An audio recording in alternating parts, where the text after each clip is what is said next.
આ વહુ તો પિયરમાં જઈને બેહી ગઈ છે, એને કાંઈ મારી ચિંતા જ નથી. એમ નથી થતું કે મારી હાવ હવે ઘરડા થયા, આટલું બધું કામ કેમ કરી શકશે, અને આ બધું કામ હું નથી કરી શકતી. મારા તો બહુ પગ દુખે છે, પણ શું કરું હવે? લાઈને એને ફોન કરીને પૂછી તો જોઉં કે ક્યારે આવશે એમ.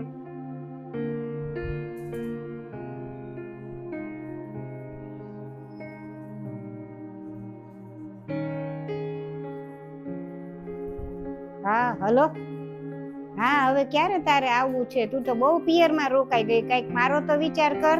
મમ્મી હજી તો હું નહીં આવી શકું, જોઉં છું કાલ પરમ દિવસે આવી જાવ. હવે ગમે ઈ થાય, તું પરમ દિવસે આવી જજે, મારાથી કામ નથી થતું. અરે મમ્મી, એમાં હું શું કરું? મારી તો મજબૂરી સમજો. હા, હું તો તારી મજબૂરી સમજુ જ છું, પણ તું તો મારી મજબૂરી સમજ. વાંધો નહીં મમ્મી. હું મજબૂરી સમજે બધાયની, મારી તો કોઈ મજબૂરી સમજતું જ નથી. અને આજકાલની આ વહુને તો બસ બાના જ જોવે પિયર રોકાવાના. તને અહીંયા આવવાનું મન નહોતું થતું? ન્યા જ તે બસ અડધા જમાવીને બેહી ગઈ હતી તે. અરે મમ્મી, હું કઈ મજા કરવા ગઈ હતી? બીમાર પડી ગઈ એટલા માટે તો ગઈ હતી, અને તમે જ મને મોકલી હતી. હવે તો સારું થઈ ગયું ને? હવે તો અહીંયા કામ કરવા માંડ. આ કામ કરી કરીને મારા પગ તૂટી ગયા છે.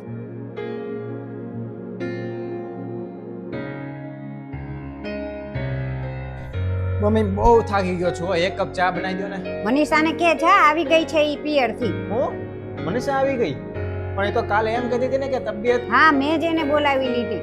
એને તો હવે સારું છે, અને તને એની ચિંતા છે, મારી ચિંતા છે તને? કેમ, તમને શું થયું? તમારી તબિયત નથી સારી? હું મનીષાને મળતો આવું.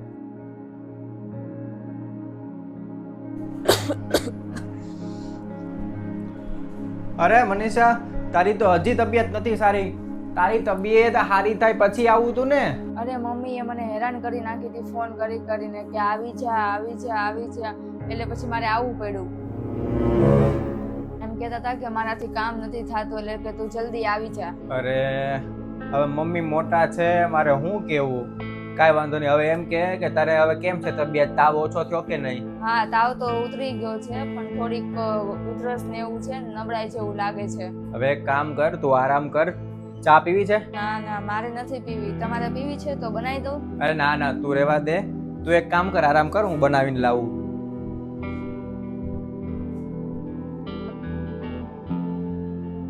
હા બેન, મેં તો બોલાવી જ લીધી. શું કરું? અમે બીમાર પડતા હતા તોય અમે ઘરના કામ કરતા જ હતા ને. અને આજકાલની આવેલી વહુ તો બધા નાટક કરે ખોટા. હા, અને એને તો જરીક શરદી ઉધરસ થાય ને તો ખાટલામાં પડી જાય, બસ કાંઈ કામ જ ન કરે. અને અમે તો જો એટલો તાવ હતો, માથે પોતા મૂકતા મૂકતા હાથે, તોય તે બધું કામ કરતા હતા. કોઈ અમને નહોતું કહેતું કે લાવો કરાવું. હા તો હા ઠીક, હાલ હવે. હા સારું, પછી વાત કરું. હા મૂકું. મમ્મી, મારા મમ્મીએ ડ્રેસ આપ્યા છે ને, તો વિચારું છું કે સીવડાવવા આપી આવું. અત્યારે શું જરૂર છે સીવડાવવાની?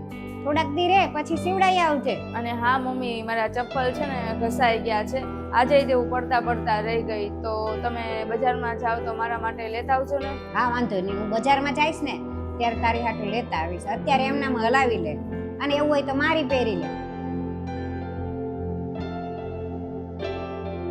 મમ્મી, આ બંગડી છે ને તૂટી ગઈ છે, તો હવે મારી પાસે બીજી છે નહીં તો ઘરમાં પહેરવા માટે, તો તમે સરખી કરાવી દેજો ને. આ તો તારા પિયર માંથી આવી છે ને, આ વલકી આપી છે તો તૂટી જ જાય ને. કઈક ભારે દીધી હોત ને તારી મમ્મીએ તો ટકે તઈ તે.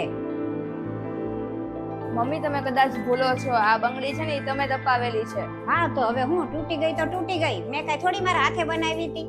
હા તો બજારમાં જઈશ ને ત્યારે કરાવી દઈશ, અત્યારે રાખ.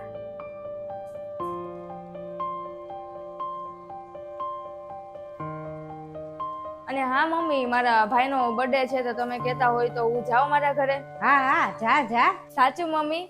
તો હું બધી તૈયારી કરી નાખું. અને સાંભળ, તું જાસ ને પિયર તો તારો ડ્રેસ ઓલો સીવડાવવાનો હતો ને ત્યાં સીવડાવી લેજે. અને મારો એક હારવાર સીવડાવવાનો છે, એ લેતી જજે. અહીંયા કોઈ હારી સીવી જ નથી દેતા. અને સાંભળ, ઓલી બંગડી તૂટી ગઈ હતી ને, એ લેતી જાજે હારવાર. તારી મમ્મીને કહેજે હરખી કરાવી નાખે, અને થોડી ખારી કરાવે એટલે તૂટે નહીં. વાંધો નહીં મમ્મી. હવે ખબર પડી કે મારા એકવાર કહેવાથી હા કેમ મને પાડી. વાહ રે સાસુમાં, બહુ બીમાર પડે તો મોકલી દો એના ઘરે, અને કાંઈ વસ્તુ જોતી હોય તોય મોકલી દો એના ઘરે. જ્યારે કામ કરવું હોય ત્યારે એમ કે તારું સાસરું જ તારું ઘર છે.